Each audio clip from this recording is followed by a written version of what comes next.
शिवसेना उद्धव बाळासाहेब ठाकरे पक्षाच्या औंढा नागनाथ तालुका प्रमुखपदी अनिल शिंदे यांची एकमताने निवड।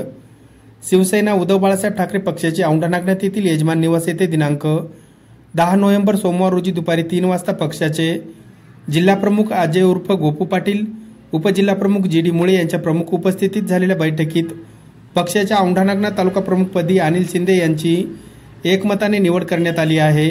निवडीनंतर मान्यवरांच्या हस्ते त्यांचा पुष्पहार घालून व नियुक्तीपत्र देऊन सत्कार करण्यात आला। यावेळी औंढा नागनाथ शहर प्रमुख संजय भामिर्गे पाटील, सुनील खंडागळे, मधुकर गोरे, चंद्रमुनी पायकराव, सुदाम खोकले, विष्णू जाधव, लक्ष्मण बोने, बालाजी कर्डिले, गजानन सोळंके, रवी डोंगरदेवे, आकाश सुतारे, संतोष रेणके, भल्ला गोकाटे, हनुमान पोले, राम गोरख, पांडुरंग मेटकर, शिवाजी कराळे, बालाजी पोले, गजानन लेकुळे यांची उपस्थिती होती। दरम्यान यापूर्वी मी पक्षाच्या विविध पदावर काम केले असून यापुढेही पक्ष संघटन वाढविण्यासाठी प्रयत्न करणार असल्याचे नूतन तालुका प्रमुख अनिल शिंदे यांनी यावेळी बोलताना सांगितले।